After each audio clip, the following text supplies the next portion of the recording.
Hi, Rob. It's Saturday morning. I think it's June 10th or 11th, somewhere in there. And I've got this new recorder that I'm actually trying out for the first time.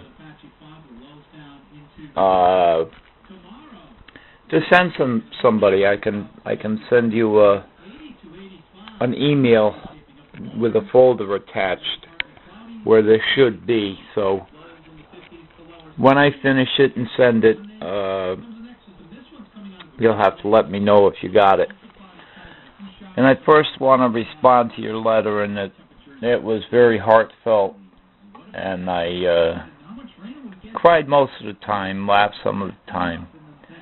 But I want to go through that, and I had some other fond memories, good and bad, that I wanted to just touch base with you and know that I've been thinking about you for quite a while, and oh, hold on. What? Huh? No, I'm all right.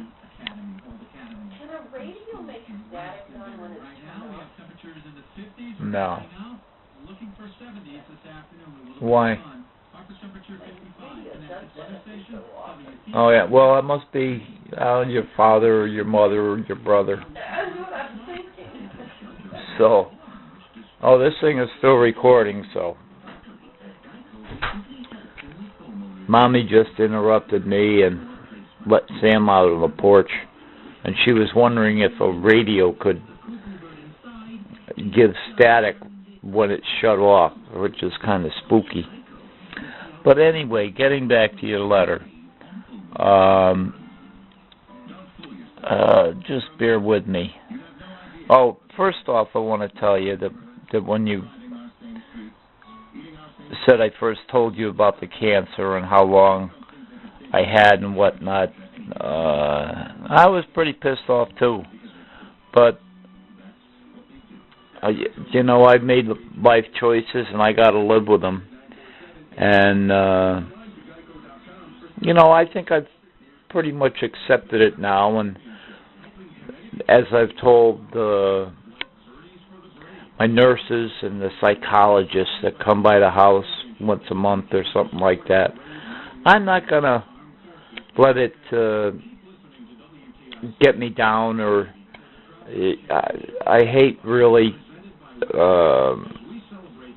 negative people. They just bring everything down, and I just want to, be myself, and I don't want to bring people that, maybe down to my level of sadness or whatever. I don't think it's depression, because at least right now I really don't feel depressed. I feel good. I mean, the nurses have said that, my lungs sound clear, and, blood pressure's fine, and so I'm taking this thing as long as it'll let me.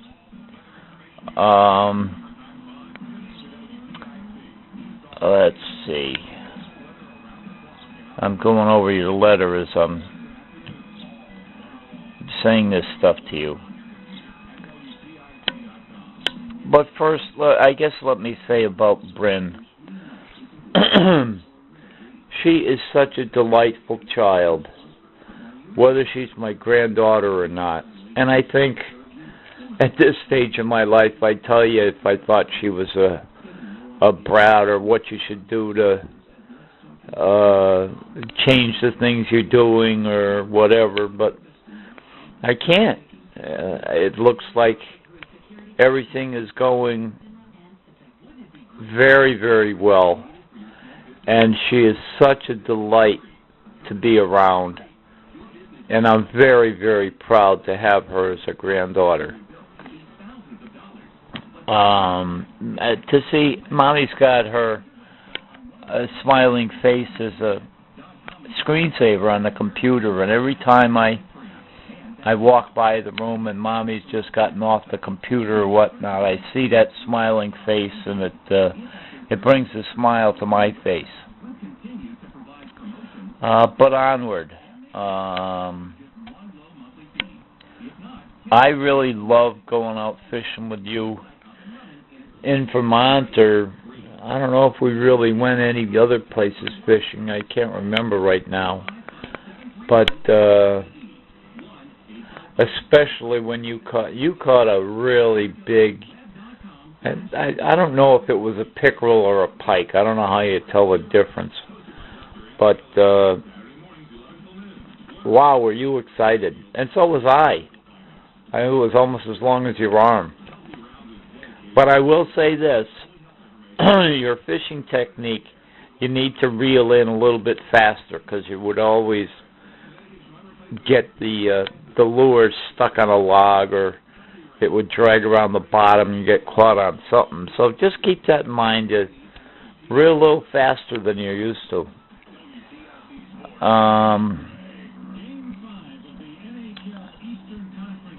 Let's see. As I go through your letter, I will say that I do trust in God, and I know that I will see my parents when the day comes, and I'm sure that we will all be reunited, whenever that is. Hopefully a long, long time from now, because you have a great life with Sarah and Bryn, and who knows, maybe a grandson that can carry on the family name. But no pressure. Let's see. You were absolutely right about your racetrack that Christmas when we got it for you. I don't know, I may wanted to play it more than you did, so I did have to do the testing to make sure it was okay.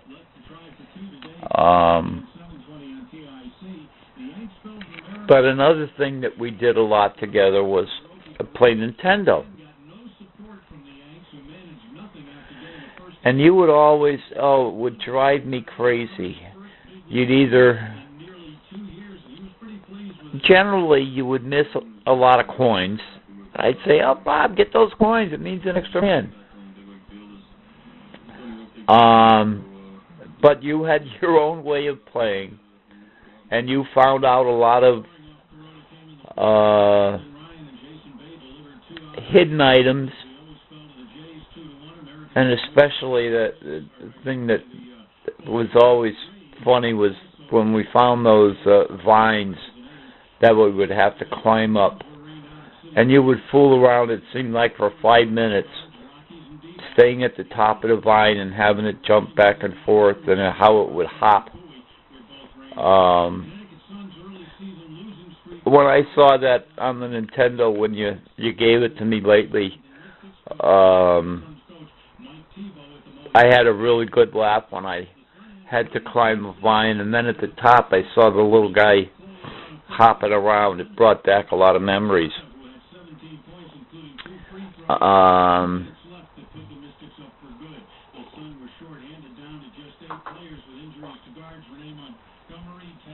had to take a sip of coffee. But I think as far as presents and whatnot, you had, excuse me, you had such a joy when you opened a present. It doesn't matter if it was an expensive toy or the cheapest thing you could get. You were just excited to get it, and that enthusiasm I've never forgotten. I remember when I was a kid, my mother was still living, and my father was always very secretive about Christmas presents and never labeling them. Man, where have you seen that before? But there was this big box. I don't know, it was maybe 2 foot by 2 foot by 3 foot. And I could not think for the life of me what my father had bought me. And he was always the kind of guy that wanted the big present last, and I'm probably the same way. So when it comes down to opening the present, I start tearing off. He says for me to open it. So I'm starting to tear off the paper, much like you would. And there's a picture of a vacuum cleaner on the box. And I thought, oh, my father just, found a box to put whatever it was inside it. And as it turned out, it was a vacuum, and the present was for my mother. So I've never forgotten about that, and I've thought about many times trying to do that to you, but the circumstance never came about.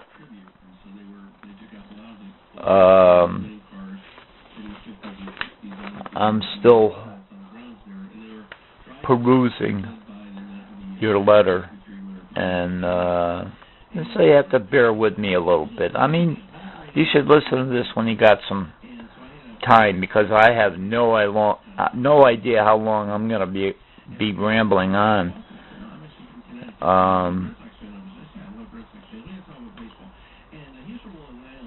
You talk about regrets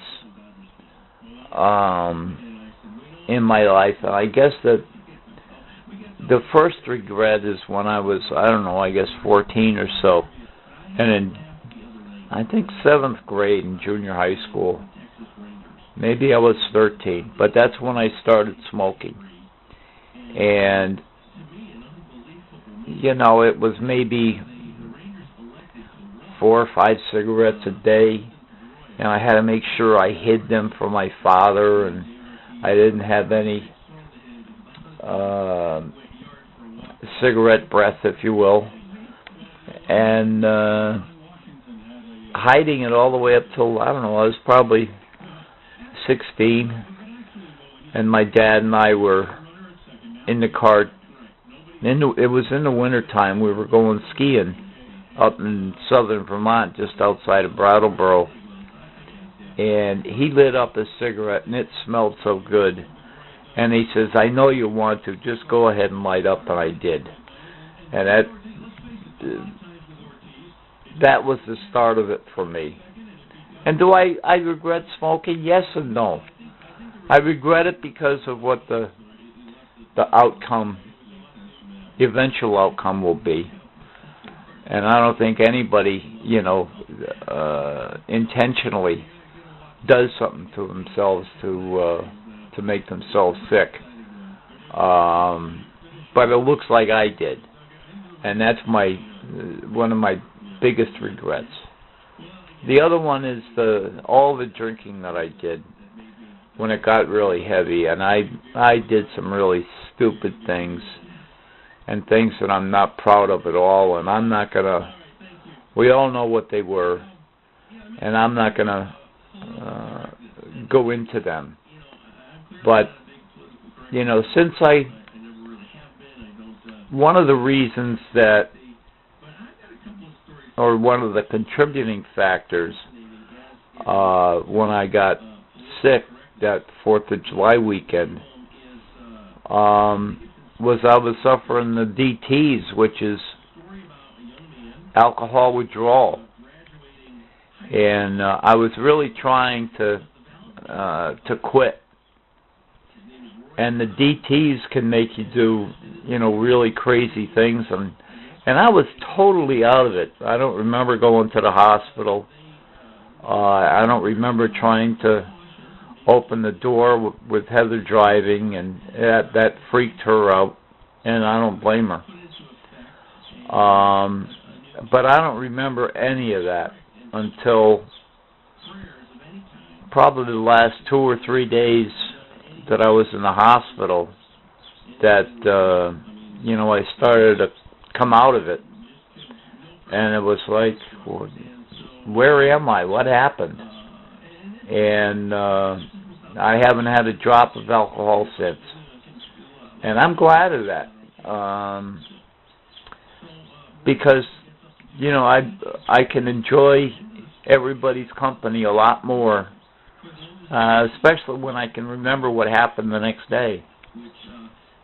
So, it's almost 2 years now. So, although I will say that occasionally the thought of a nice tall cold gin and tonic would be nice. I've fought off those thoughts, even when I had a chance maybe to sneak out in the car and go to a liquor store and buy a bottle. I haven't, and I'm proud of myself for not doing that, because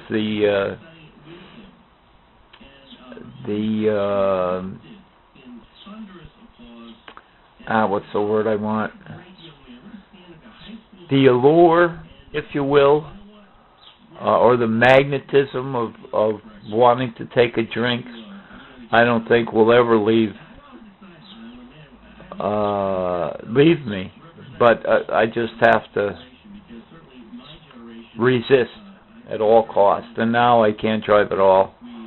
At least Mom won't let me. And I bought cigarettes up in Vermont so I don't have to sneak out late at night, which I've done many times.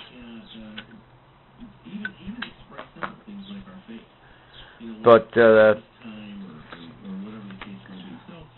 enough about that.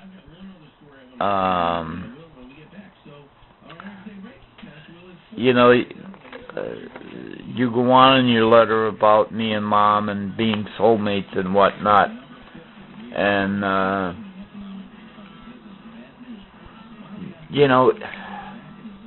well, let me put it this way. When we were newly married, I guess, maybe not newly married, but after several years, maybe we each had a little bit of a roving eye that, hey, the grass is always greener, right? And your mother asked me, why I didn't get jealous. And I said, look, I love you and I trust you and I want to be with you the rest of my life. If I can't trust you, and that's what I think jealousy is not trusting your mate. And I just told her, if I can't trust you, then why are we married? And I left it at that. And your mother has gone out from doing a lot of things, from selling the Busy Bee handbags to the undercover wear negligee parties and the Tupperware parties, and then she started going back to school, and all of those nights that she was gone, I could have easily had an affair. At least I think I could, and hide it from her. But it never entered my mind, because the trust goes both ways. My coffee's getting cold. Hang on a second.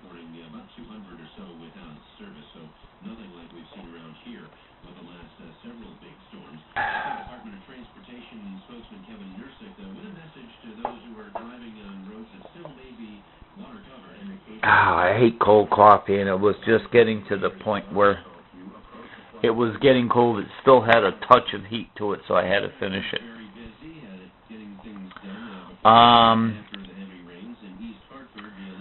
Let's see.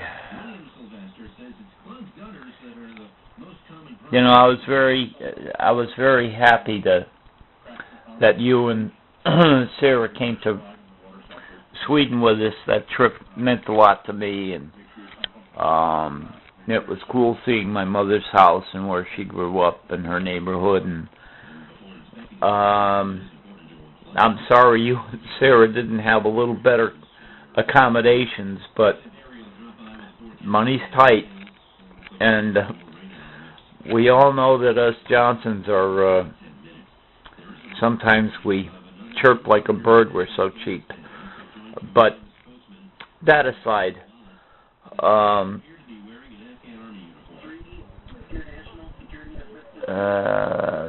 that's another thing. I've got a whole sheet of paper here listed of things that I wanted to talk to you about. But even though I may think that you and Sarah are on the cheap may be a little bit too harsh, but thrifty side, you've done very well for yourselves. I'm very proud of the fact that you have your own home. You know, it's saving you a ton of money while also making a nice nest egg for your later years. And don't forget about saving for that, because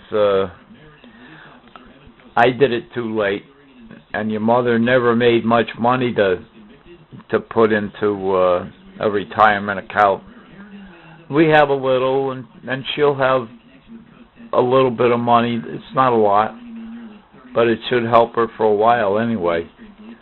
But don't forget to do that, because it'll make your life a lot easier. Let's see here.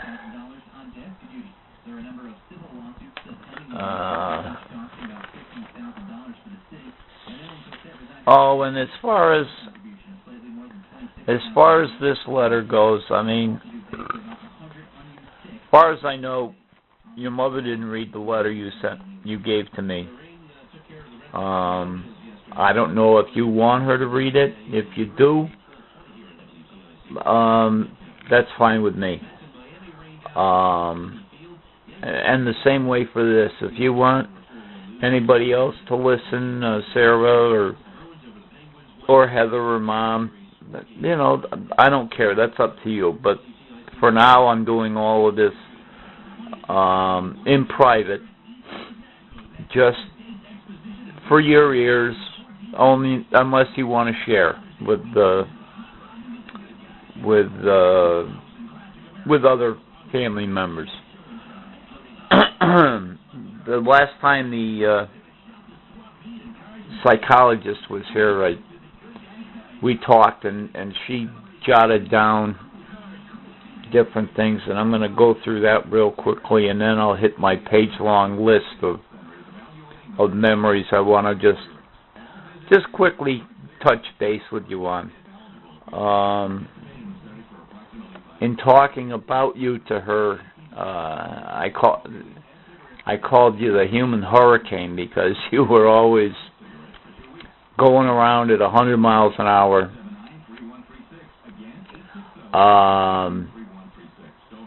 And it was trying at times,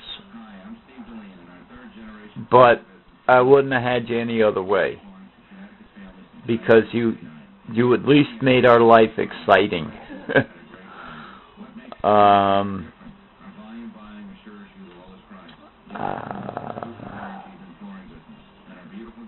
You know, one of the this one particular social worker is mainly from a not religious, but she comes from that side of things. And, you know, we talked a little about religion, I told her about when I was in the Navy. I had taken a trip in Barcelona to a monastery called Montserrat, and I was just flabbergasted by all the gold and silver icons that they had all over the place, and that really turned me off, because the area around there, the people were so poor. I thought it was crazy that a church who's supposed to help people would spend all this money on gold and silver icons that, yeah, they look pretty, but, the money could have gone to the people and did a lot better good. And that never really left me. And there was also in in the town of Trieste, Italy. If you're looking at a map, it's in the upper right-hand corner, right near the old Yugoslavian border. And they were building a cathedral in the shape of an M for Mary. And I just thought that was, way over the top. And again, in abject poverty. And I think that's what turned me off to the Catholic Church and pretty much religion in general.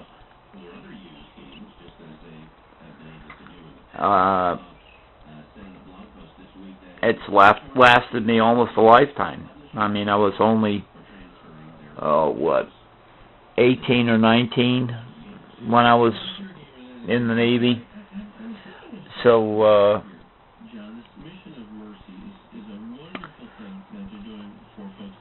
that's that. And I met when I was up in Vermont. I know that you and Matthew and Heather have had different discussions about religion. And I was going to tell Matthew one of my favorite things that helps make everything a little bit of sense to me is, in Genesis when they say God created the world in 7 days. On the face of that, how could that happen where everything just poof, is all the animals and people and whatnot are there in 7 days? It just makes no sense to me. But then, in talking with a buddy of mine in the Navy, it was, during our talks, it came out, well, we asked the question, how long is God's day? Is it 24 hours? Is it a year? Is it 10,000 years? Is it 100,000 years? How long is a day for God? Who knows? But if you think about that and then think about evolution, it can still make sense. At least it does to me. That, God's day is a real long time. And in thinking about it, it's kind of hard to dispute that, because nobody knows how long God's day is. So I don't think Matthew can shoot that down, although I'm sure he'll try. That's just, part of his nature.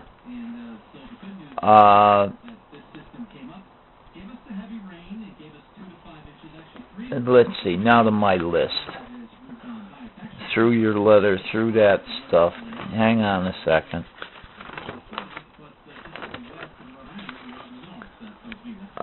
Let's see.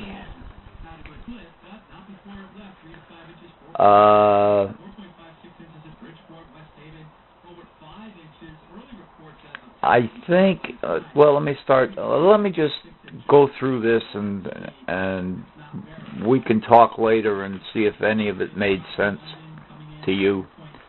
But your enthusiasm for life has always seemed to have been very, very high. As a kid, that's why you were so rambunctious and the human hurricane. But I can still see it today, the joy in your face and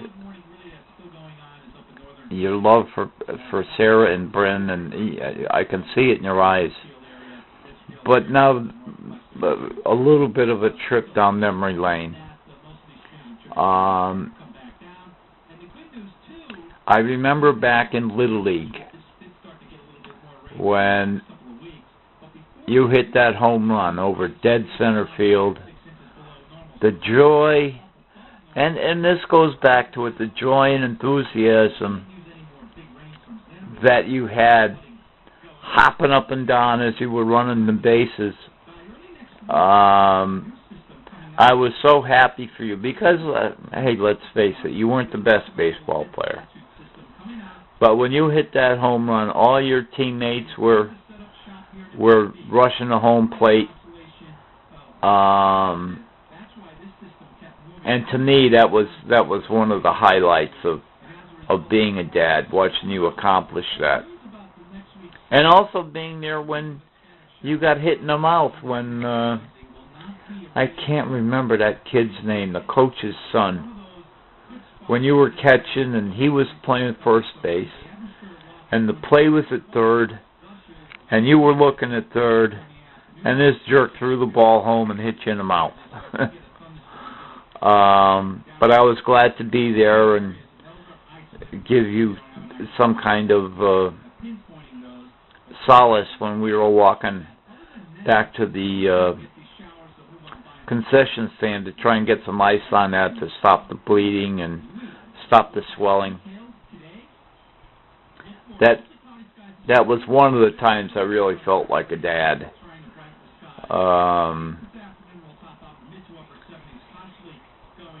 You know, I felt for you when you were in middle school and high school because I know things were tough for you there.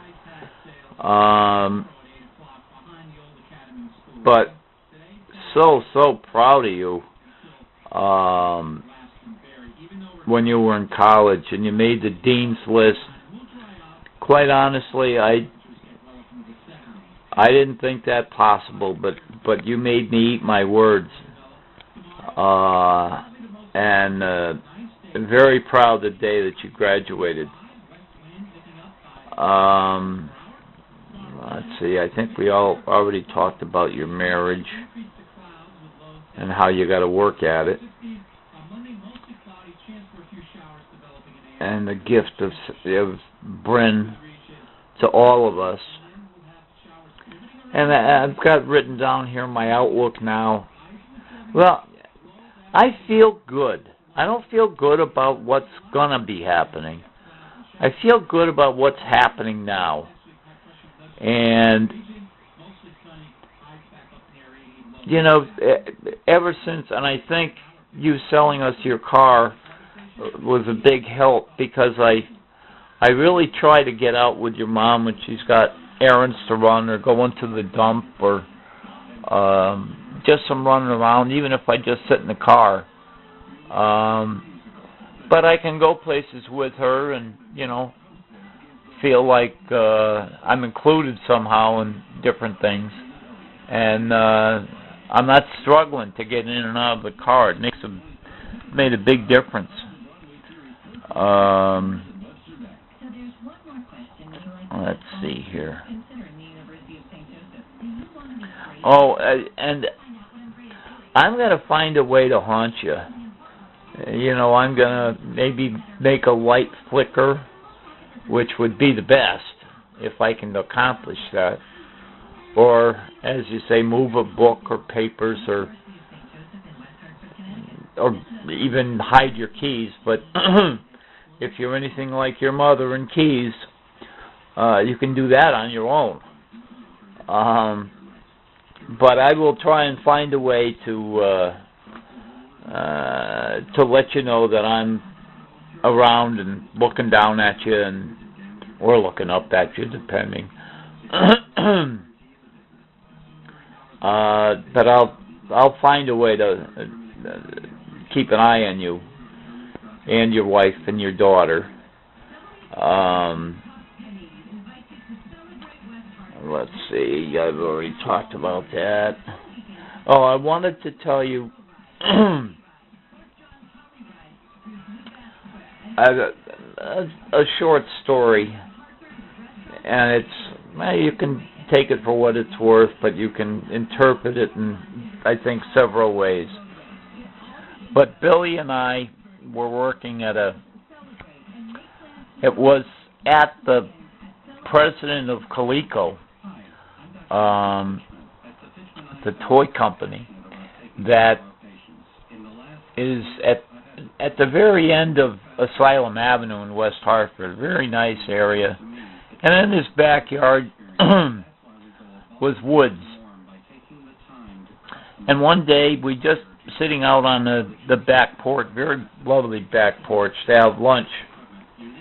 And we noticed, sorry, I'm getting a frog in my throat from all this talking, I guess.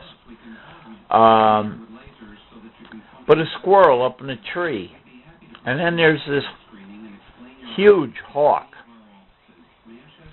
just perched on top of the tree. And all of a sudden, the hawk starts to swoop down to try and catch the squirrel. And just before the hawk got to the squirrel, it ran around to the other side of the tree. Yeah, the hawk goes back up to his perch again. He waits a few minutes. The squirrel moves around. He's keeping a keen eye on the hawk. And that hawk must have made 5 attempts in a half an hour to try and get that squirrel. But every time he got just up to it, it would run around the other side of the tree. It was probably only 2 or 3 steps for the squirrel, but his quickness made him be able to do that. And I thought that was the coolest thing. How a big bird like that, you know, and how quiet they are when they're swooping in to snatch their meal.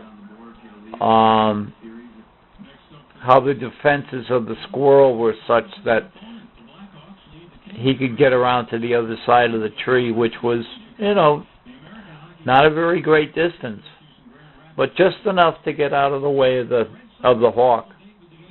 And it's pretty amazing how nature works. Oh, and don't forget, when Bryn gets older, I don't know if you remember. I remember doing it with Heather, but it was a snowball lantern.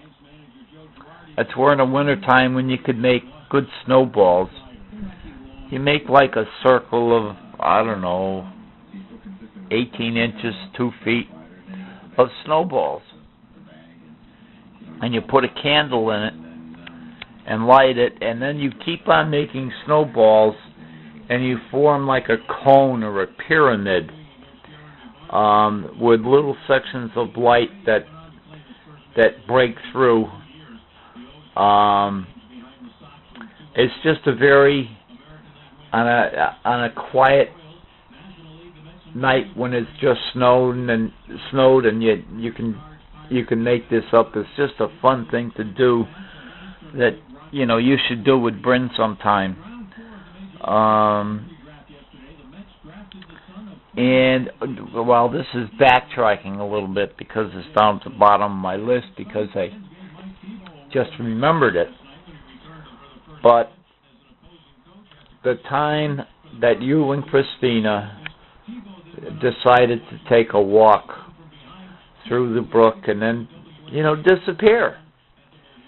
And both your mother and I and Doreen and Charlie were frantic looking for you guys. And Charlie ended up finding you underneath the bridge at Toby Avenue. And Boy, we were pissed, but we were so happy to be able to find you. I mean, you were only, I think, 3, maybe 4, and Christina is the peanut that she was.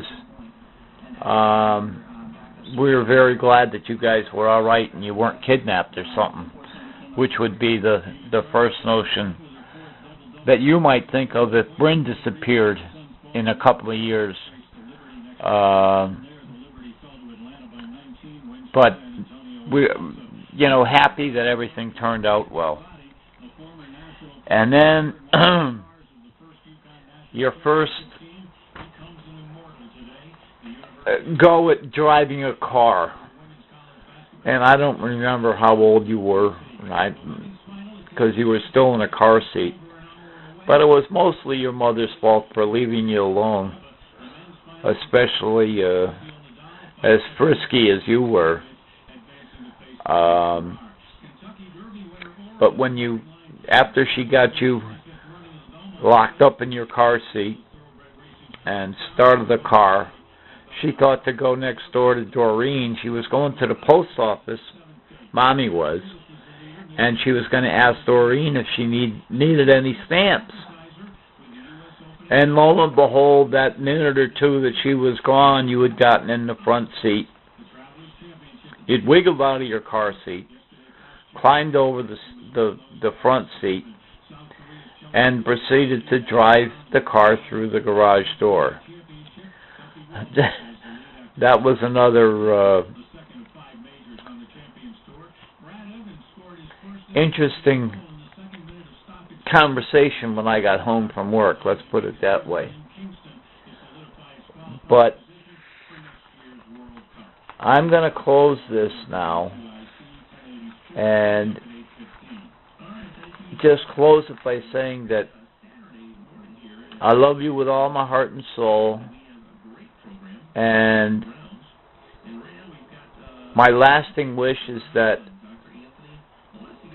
you become, if you aren't already, the greatest dad in the world to Bryn, and that she grows up to be a beautiful lady and has children of her own and brings joy to your life forever.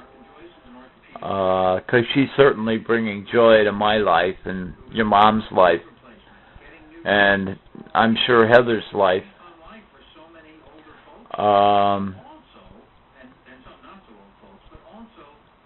From the time she was born till now,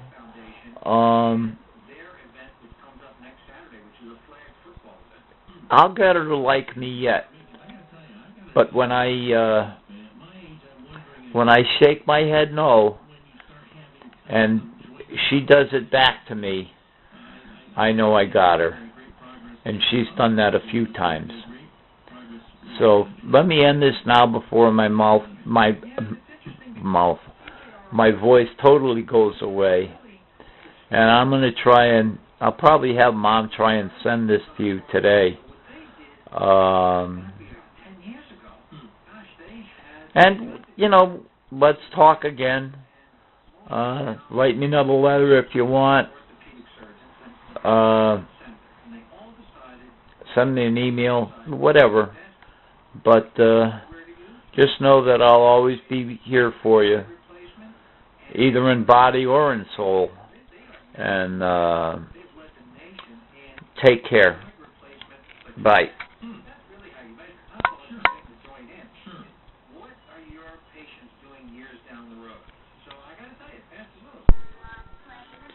This was a recording from Dad to Rob.